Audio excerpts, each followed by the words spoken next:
60 years have passed since the return of the hobbit Bilbo Baggins to the Shire.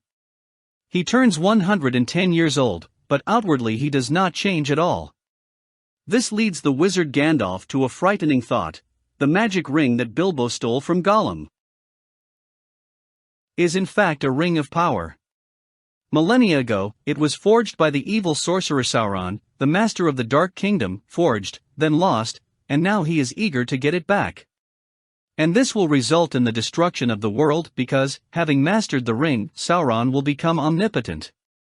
The ring cannot be destroyed by fire or iron, it subordinates its temporary owner under his influence. Gollum became a merciless killer. It is impossible to part with him of his own free will. If Bilbo had been a man, not a hobbit, he would have become a disembodied ghost over the years of owning the ring, like 9 vassals of Sauron, who were granted 9 junior rings subordinate to the Ring of Power.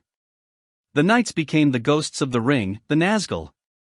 Hobbits are another matter, they are stronger than people, but still Bilbo, only under pressure from Gandalf, breaks up with the ring, leaving to live out his days in Rivendell, the valley where the fairy wizards live.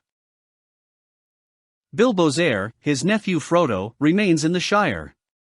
He has the ring now, and Frodo sometimes uses it for jokes and practical jokes. Hobbits are a funny people. Another 16 years pass.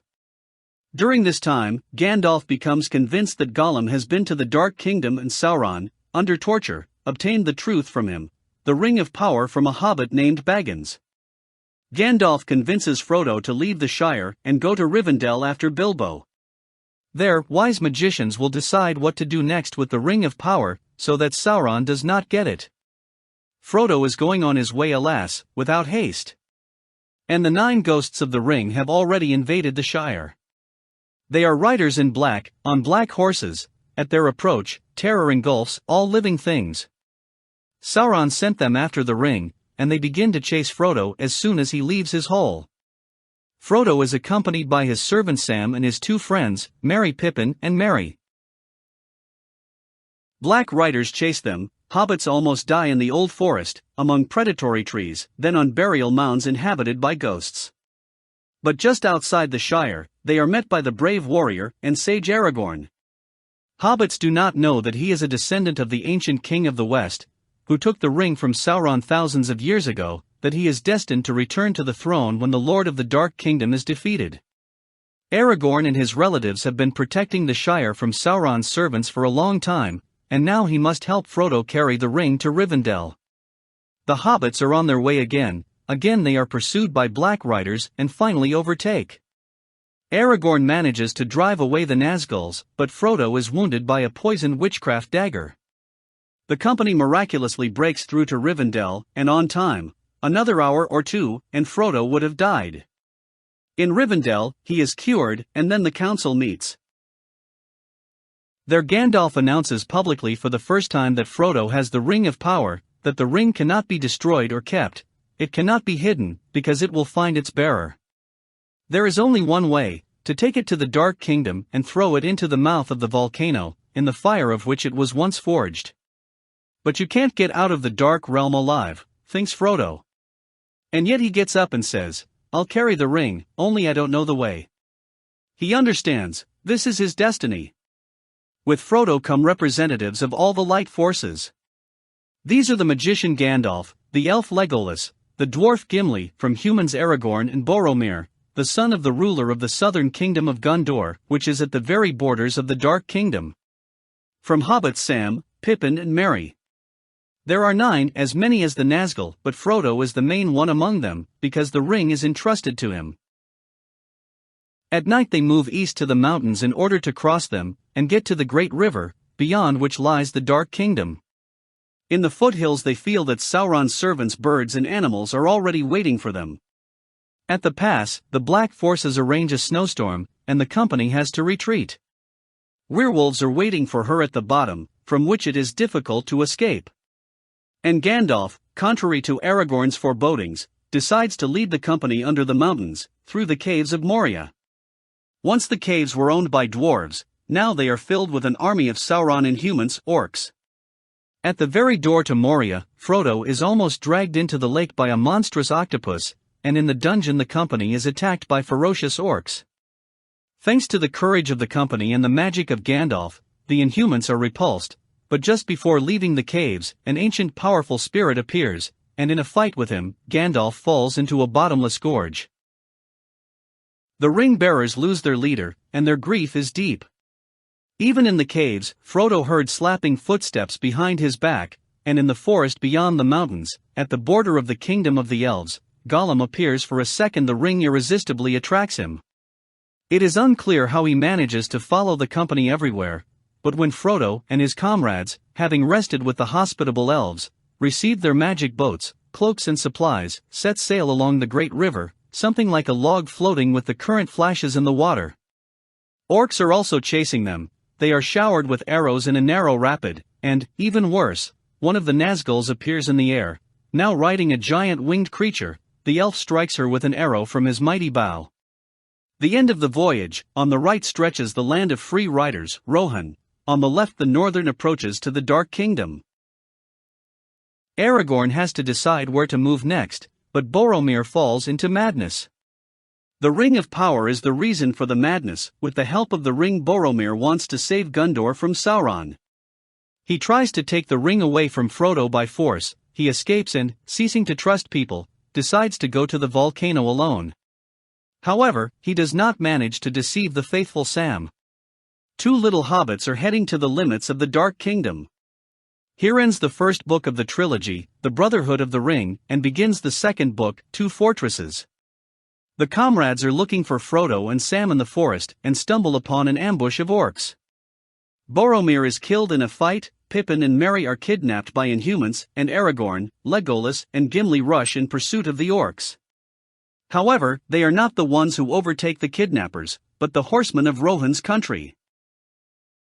During the night battle, young hobbits escape from their tormentors and find themselves in an ancient forest where human trees, Ents, have been hiding for many centuries. The leader of the Ents picks up the hobbits and carries them to Saruman's fortress on his arms like branches. He is a powerful magician, a former associate of Gandalf, and now a vile traitor. He, like many before him, was seduced by the ring and sent orcs to kidnap Frodo. Meanwhile, the Ents are destroying his stronghold. Aragorn and his friends get to the forest and meet not just anyone, but Gandalf. He is not a man, he is one of the ancient demigods, and he defeated the formidable spirit of darkness.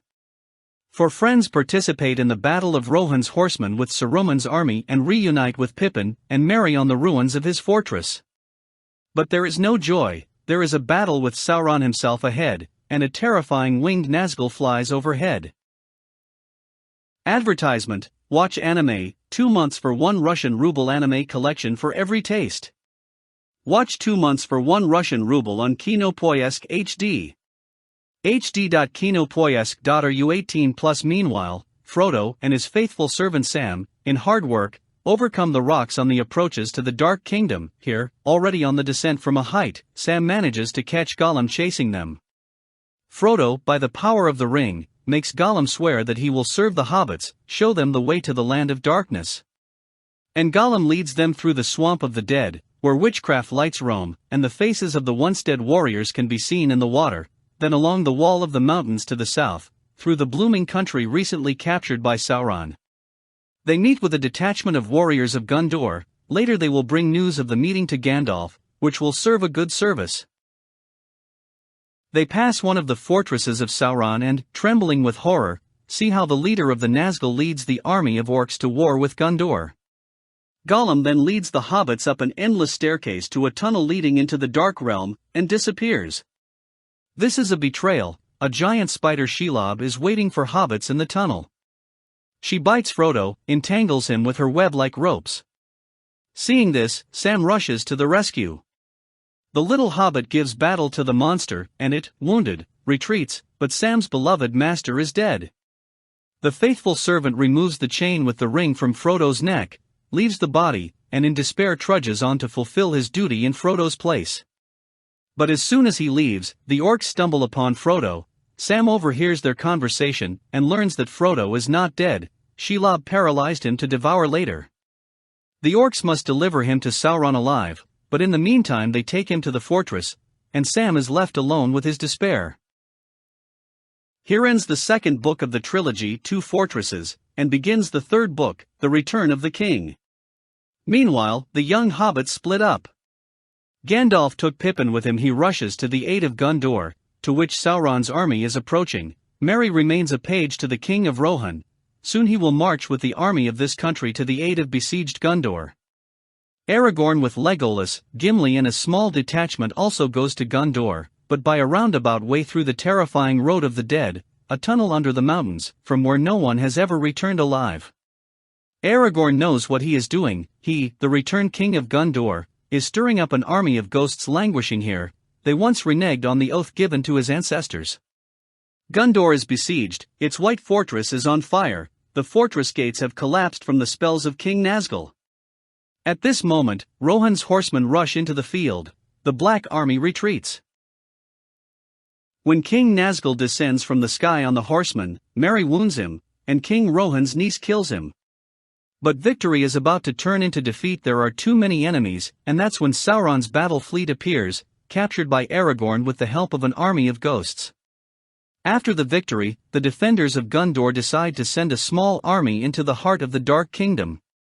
This suicidal decision is made to distract Sauron's attention from Frodo carrying the ring.